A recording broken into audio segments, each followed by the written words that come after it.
Hey guys, good morning. Good morning. I am very pleased to say it. It sounds like my voice is perhaps coming back, maybe because I tested it last night, John, at the Hibernians Hibo of the Year dinner, which we were both attending. What a beautiful affair it was, John. Yeah, it was a great time. A lot of great people, a lot of great friends. They did a great job and recognizing, the people that really put the effort into the club to make the club for, what it is, one of the best clubs, around the area by far. Oh, no doubt. And I mean, like I mentioned, I am one of many, including yourself, one of many who do much. I mean, it's just it's the way it goes. So the club does not run unless there are people like yourself, myself, and the people who were there last night, including the honorees who were honored in a special way. Most importantly, the special way is they get a parking space. Yeah, that's it. You lost yours last night. It was officially 'Cause, turned in last night. enjoyed it for one more night, but that's Yep. going to come in handy over the next couple of weeks with the St. Patrick's Day, the parade, etc. The fish fry, if you go there on Friday night. But anyway, good morning. We are Let Him Run. We're here to talk about our wrap-up show today. My name is Fred York, joined by my partner, John Costin. I'm going to take a minute to thank our sponsors again. Case's Pork Roll and the Vape Shop both have been with us from the very beginning. Also, Brisnet.com, the Handicapper's Edge. If you want an edge, definitely check out Brisnet. They will help you with a wealth of information that oftentimes is not available on other websites or handicapping sites that you may go to. There are plenty out there. I think Brisnet is the best. John, why don't you kick us off and we'll kind of go through the Tampa Bay card, which was the late pick 5 that we talked about yesterday.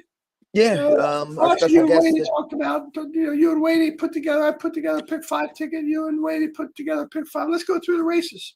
Yeah, seventh race started out, and Wadey did a great job, as our special guest, putting together a nice structured ticket.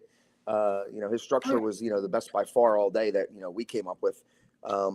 And unfortunately, we didn't play anything, like similar to that.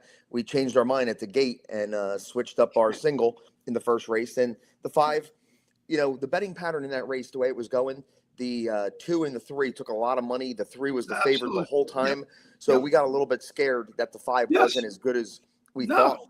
And we looked at the will pays, the probables, like Wadey said, going into the next race.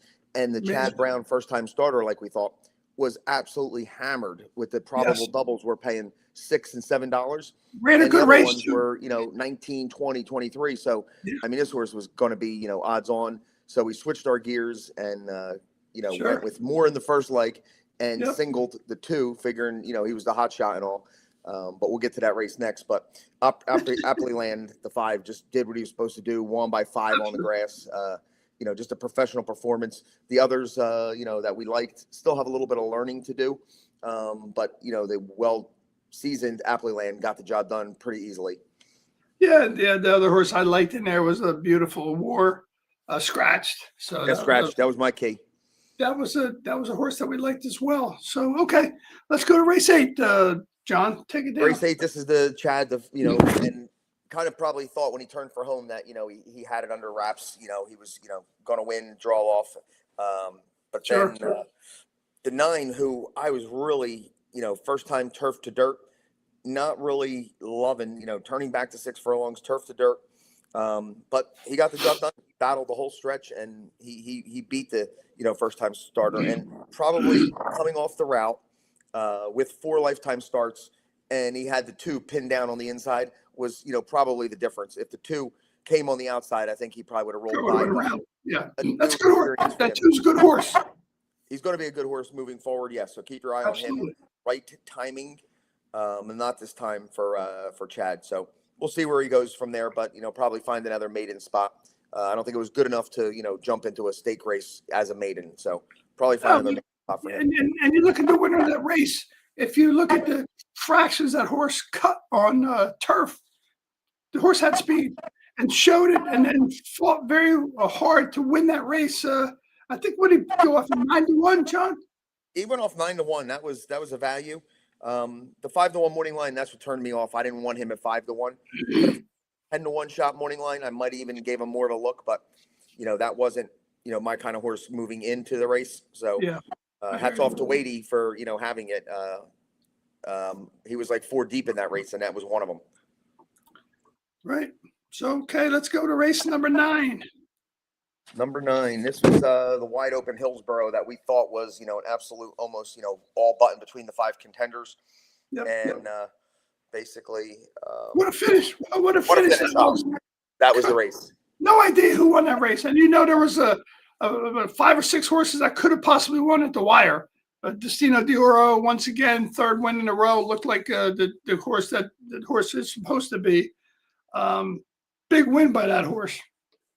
Yeah, they all hit the wire together, and I wasn't even sure who I was rooting for because there was no really like total bombs. There was no big favorite. So they all hit the wire together, and I knew I had all of them there. So just a matter of who got the head down. But just typical turf race where it's a sprint to the wire. The final. It was, and the fractions were cut very slow. They were not fast at all. No, from what I recall. So you knew that was going to happen. Sprint to the wire is exactly what happened. And boy, those jockeys, I tell you, that's an example where you got to have a Cayunes to be a jockey because there was barely enough room for any horse to get past or in between other horses. God bless them guys, because that was really an exciting finish.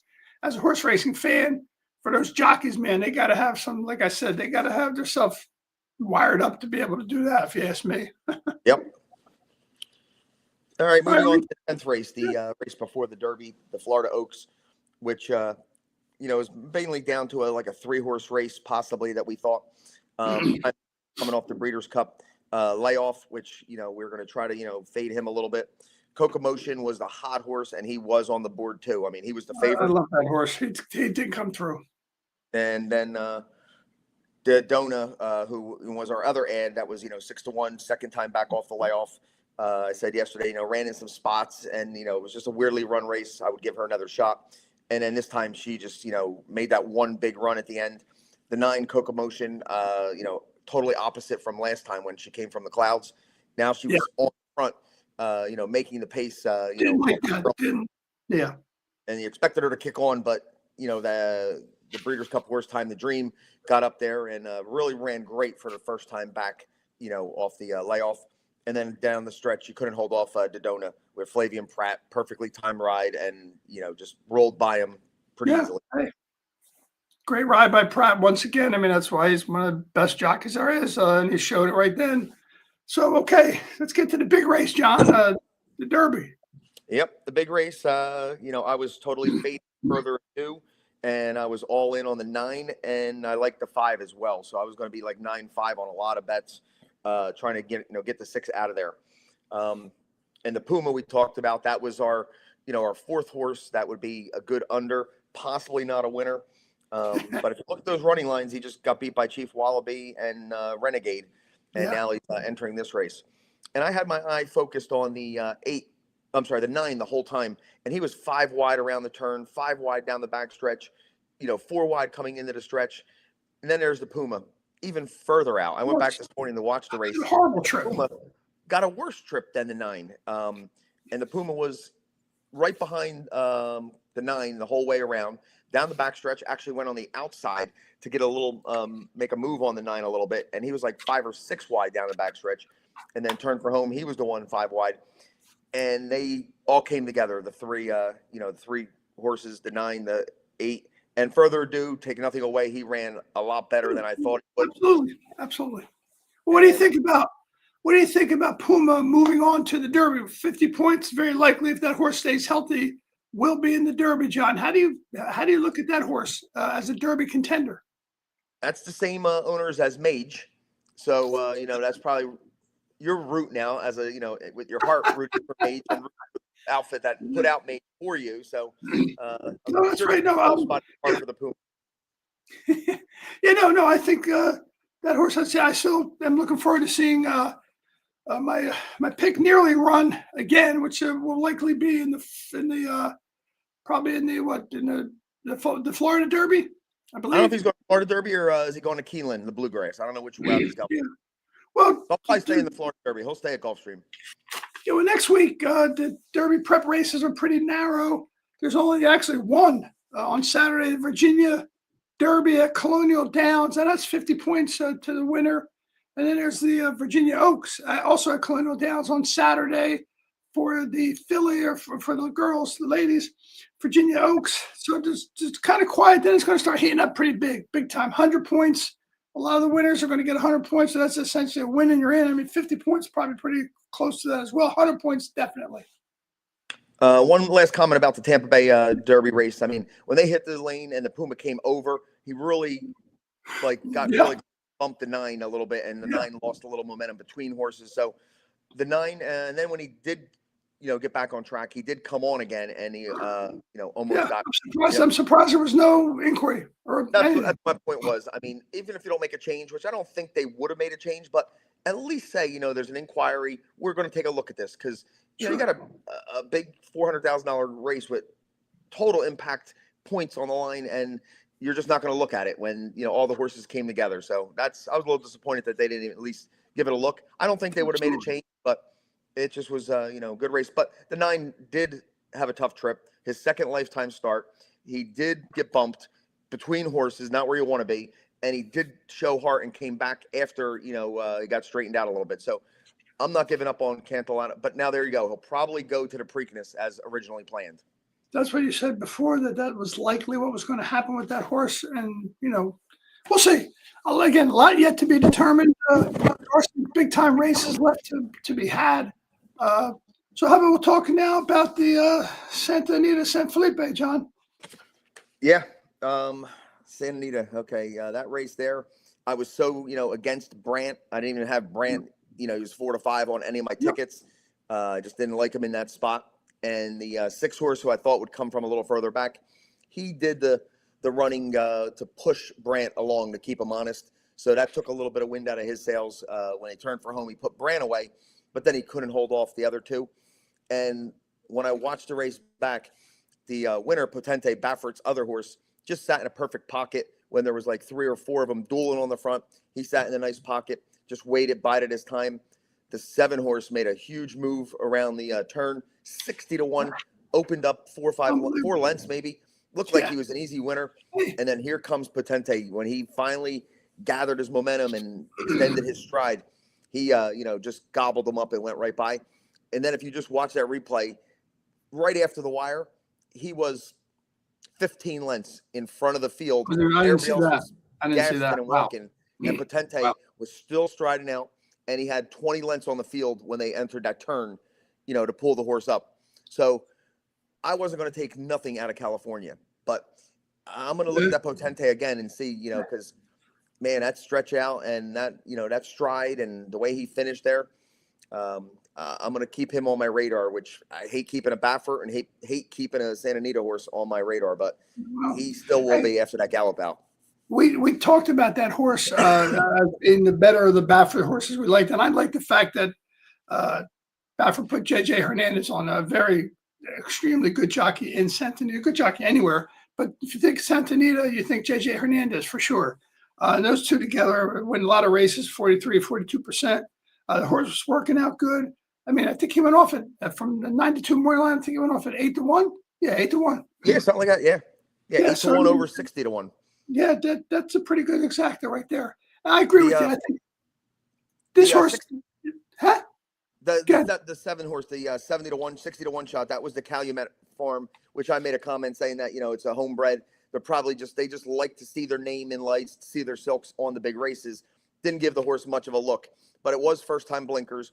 And after the race, Doug O'Neill said the blinkers was the whole difference. That's what changed that horse. The blinkers were magic for that horse. Yeah, well, it certainly looked that way. And, of course, that horse did run, as we mentioned, to Plutarch, who's off the Derby Trail, but was on an Intrepido. And Jaramillo riding now out on the West Coast, good jockey, so good for him. I think that horse gave him a nice run. So, we'll see how it goes. Like I said, next weekend is a quiet weekend in terms of any prep races, either on the Derby Trail or the Oaks Trail. Both of the prep races are being run at Colonial Downs. Both races are 50 points to the winner. We'll probably take a look at some of the races. Obviously, perhaps there. I'm sure the card will be good there, John. Yeah, Colonial will have a nice card, supporting card. So probably focus on maybe like a pick 5 or like the last, races around those big races there.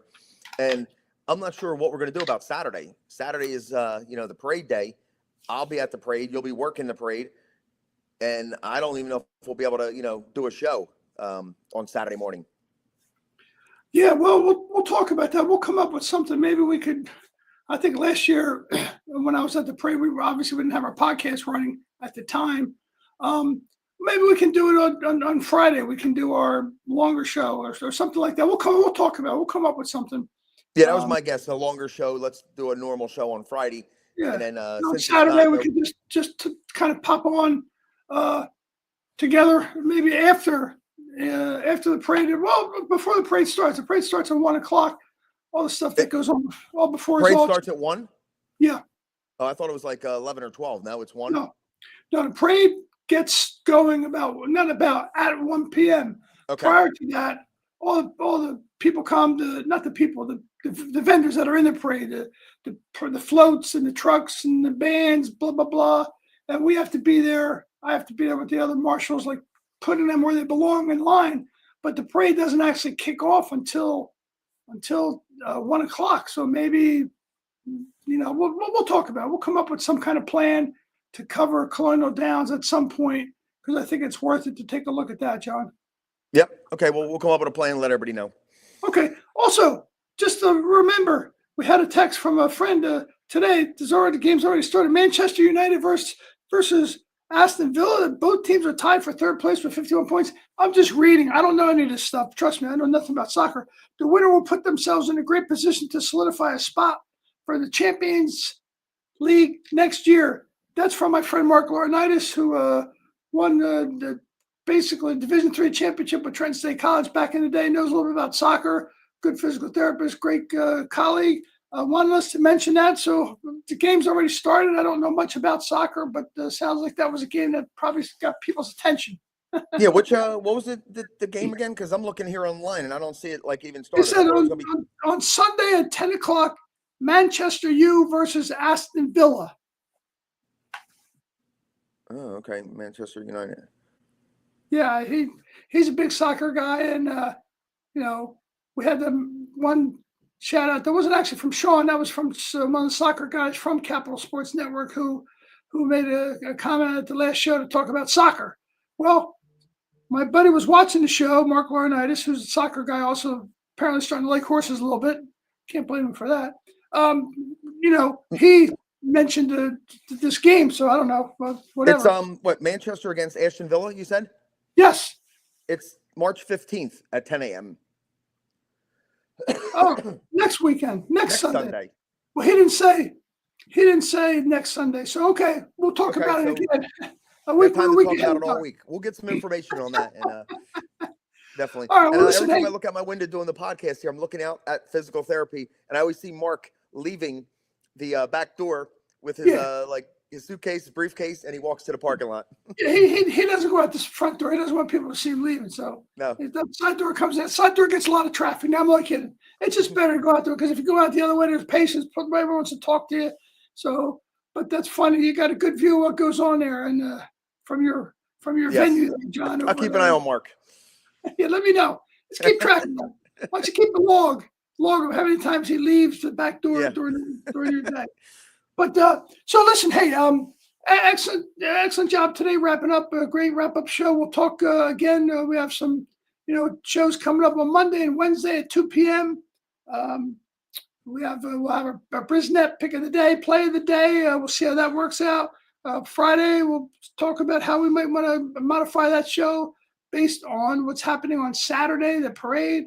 It's all good stuff. I mean, it's going to be warm, 70 degrees tomorrow, and Wednesday, 70 degrees.